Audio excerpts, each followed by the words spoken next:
Alors, il y a 2 ans, on découvrait Madeleine St. John, une romancière décédée en 2006, complètement inconnue, avec un premier roman qui n'avait jamais été traduit. Ce premier livre, elle l'avait écrit dans les années 90 alors qu'elle avait plus de 50 ans, qu'elle souffrait d'un emphysème, qu'elle tirait le diable par la queue.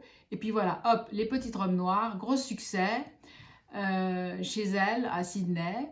Donc le livre se passe dans un grand magasin, rayon confection pour dames, et on suit la vie palpitante des vendeuses à leur travail et chez elles. C'était absolument formidable. Aujourd'hui, deuxième roman qui lui avait déjà été traduit en 2000, mais la traduction à l'évidence n'avait pas plu à Madame St. John, qui avait décidé à ce moment-là que plus aucun de ses livres ne serait traduit dans aucune langue. Donc retraduction aujourd'hui par Anne Knopf de Rupture et conséquences. Voilà. Et ça aurait été vraiment dommage qu'on passe à côté. Donc l'histoire, l'intrigue est assez simple. Une jeune femme, Nicolas, rentre chez elle un soir pour retrouver son compagnon, Jonathan, et il lui dit tout à trac qu'en fait, il a bien réfléchi, que c'est terminé, qu'il va lui racheter les parts de son appartement, mais qu'il aimerait qu'elle s'en aille et assez rapidement. Évidemment, le monde s'écroule pour Nicolas qui ne se doutait de rien. Elle essaie de comprendre alors qu'il n'y a rien à comprendre.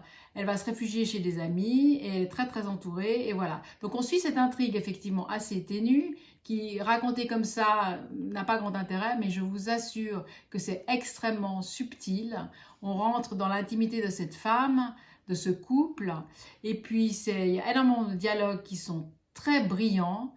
En tout cas, on se laisse emporter par cette histoire. Moi j'adore la fin qui est un peu ouverte, mais je pense qu'on est tous d'accord sur la manière dont Madeleine St. John a décidé de terminer son roman. Donc à découvrir un auteur dont il reste encore, je crois, 2-3 livres à traduire. Voilà. Donc elle me rappelle beaucoup Laurie Colwin que j'aime énormément. Et c'est vrai que ce livre-là, il aurait pu au fond être écrit dans les années 50. C'est ce charme un peu suranné et à la fois quand même très moderne. Donc à découvrir, Rupture et conséquences, Madeleine St. John aux éditions Albin Michel. Bonne lecture et à bientôt.